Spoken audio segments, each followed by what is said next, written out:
Okay, here we are. I've yet to stop the radiator because it's got a slight leak around that area there where the heater control is, that little guy there, so it's leaking a little bit, so I won't bother filling up until we take it outside. Got the battery connected, and the starter motor down here is all good to go. So there's one lead that goes directly from the battery to the starter motor, so the starter motor is live at all times essentially, and then there's another battery which goes to the cabin, which I guess powers up the electrics. I have jerried up a bit of a scruffy looking exhaust pipe which just pokes out the end there, just a bit of galvanised tubing, so it's certainly not a long-term fix, but hopefully it'll just direct the bulk of the heat away from the underbody of the car. Now with the ignition, bit of an odd one here. So I've had to take the ignition.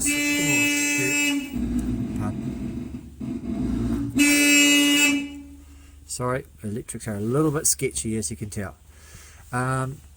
So why isn't it focusing? So what I've had to do with the ignition is I've taken it to bits because we don't have a key, and we've got this little deal here where the key seems to just depress this little button here.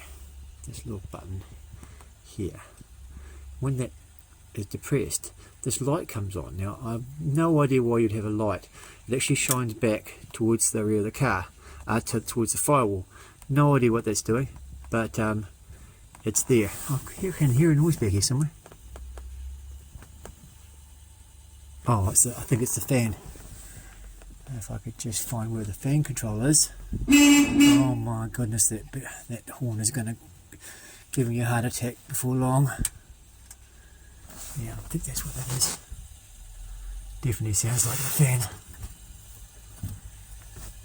Yep, that's the fan. So it would be good if I had like some semblance of an instruction manual or a service manual for this thing, but no luck so far as that goes. But anyway, so what I'm going to do is just put a clamp on there to depress that, which, oh god, I'm going to show it's crazy. Okay, so I'm going to depress that guy there, which simulates what the ignition switch would do, I think. Now I don't understand why that light's there. It really bugs me. It's shining backwards there. Somebody suggested that maybe it was to lighten the starter button at night time. No idea, because like that's the starter button there, so it's just a direct push. You push on that thing with your foot, with your toe, and it activates the starter motor. So nothing to do with the ignition switch. All the ignition switch does is power up the coil, so it won't start without the ignition switch on, because of the fact that obviously would be getting no spark, but the starter motor would certainly be turning the engine over.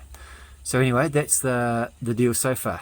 I'm gonna, oh, I better show the fuel system, I suppose. I forgot about that, didn't I? So the fuel system, we have our little jerry can down there, and this line which will go into the cap, and it's actually, I have an old outboard motor, so I've got a wee fuel pump there, and I can pump the fuel to pressurise the system, or prime the system. That line runs down to the fuel filter, then to the engine driven fuel pump, and then back up to the carburetor. Now I've already run the fuel through right out to the mouth of the carburetor. So I made sure I flushed the system, got all the old fuel or any sort of debris out. I've cleaned the filter and everything else, so that's all good. As I say, battery's on, so really all I have to do is roll it out, put some water in the radiator, and depress those points on the ignition switch, make the battery live. The leads are on, plugs are in, so in theory it might even go. We'll see. Okay, so I've rigged up the fuel and primed the line.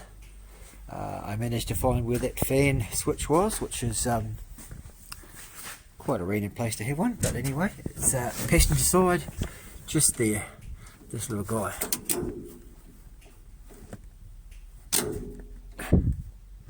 So obviously got some different speeds here.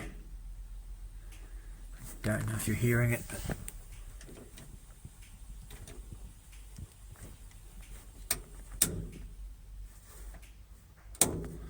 okay, so that's the fan.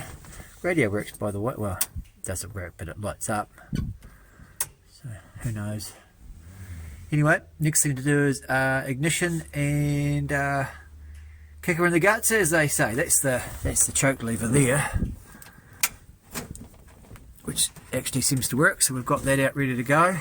And yes, I do have a fire extinguisher ready just in case. Anyways, I'll just going to get the hook the ignition up, and then I'll come back to you. Okay, team, she's a bit rough and ready, but that's my spark catcher. Just basically, I didn't want to push the car out because I'm on my own, and once I pushed it out into the grass, I would have had a real drama getting it back in again. So hopefully that's going to catch most of the crap that blows out through the exhaust pipe, and it doesn't set the shed on fire. By the way, I do have an fire extinguisher, a couple of them lying around just in case I need it. Okay, so I've just clamped the ignition switch with that clamp, so it's basically as if the key had turned it on. Well, I think it is. I don't understand this whole ignition system here. It looks as if you put the key in, slide it out, so you pull this part here out and then turn it down. But again, I don't read German, so I don't know what it bloody says. Sorry, excuse the French, but frustration. So anyway, I'm just going to give it a crack. Yep, and apologies to all the purists out here that think this is a real redneck way of doing things. And yes, you're right, it is. But we're going to have a go. Okay, so I'm sitting in the car. We've got fuel. We've got the ignition on. It's a neutral. And oh, we've got a red light up there. I guess that's the oil pressure warning light. Not really sure, but we're just about to hit the starter button and see what happens. So here we go. I should put my foot in the clutch, I suppose, as well. I don't really design it for easily doing that, but here we go.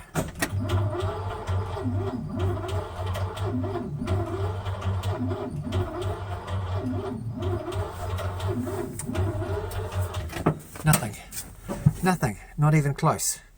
Okay, I'll re-prime the fuel because just in case we didn't get enough fuel down the end of the carburetor.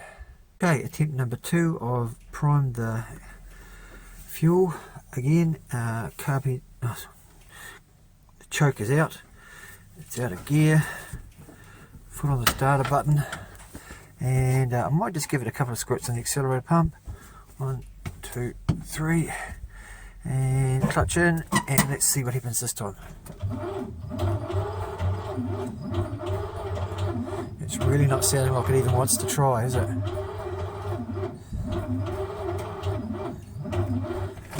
Nope. Okay, so it looks like I've got to go and have a look at the ignition system and see what's going on. I didn't do any of that. Just thought, well, we'll give it a crack, which is what we're doing. But yeah, I feel like there's something wrong with that ignition system that I just don't know about. I don't think that light should be on all the time. That seems wrong to me. Anyway, we'll get back to you after I've done a wee bit of problem solving.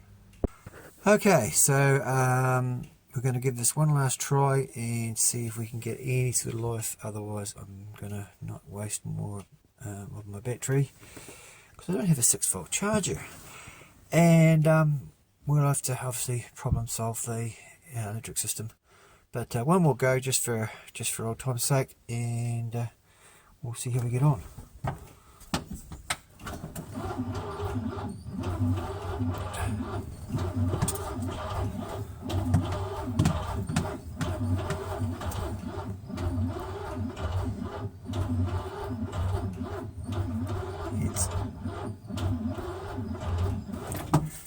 Cook the starter motor, but yeah, it's tempting, isn't it?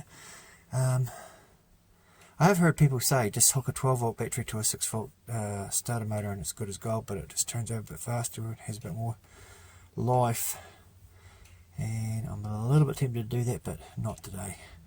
So sorry folks, but no go today.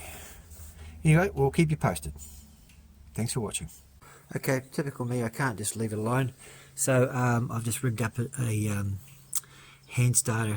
Just that pipe goes down to the lever which the pedal on the floor operates, which then goes across to the starter motor side and to press the starter motor lever. So I've got a plug out and we're going to see if it's going to spark.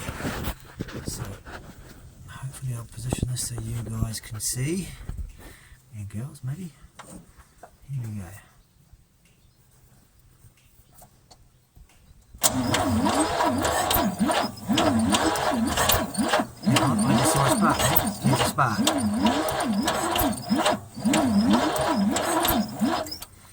There you go. Okay, so at least on that plug we've got a spark. Maybe not a strong spark, but it's quite a bright day, so that probably isn't a bad spark for the conditions. Okay, so we maybe just need to keep trying. Okay, so we're back. I'm going to have another crack. You can't just let things go, can you? You've got to keep trying until you break something.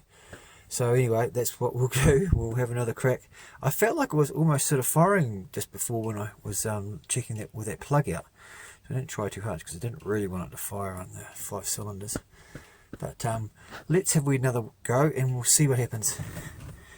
It would be great if I had someone to squirt a bit of starter fluid down the carburetor as it's turning over. That would be really good, wouldn't it?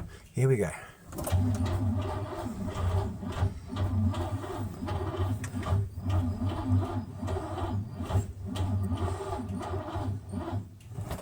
Don't know. Don't know.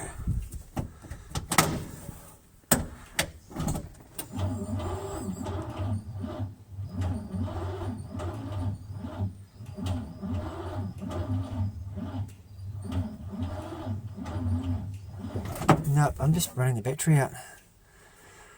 Oh well, yep, I think we're just going to have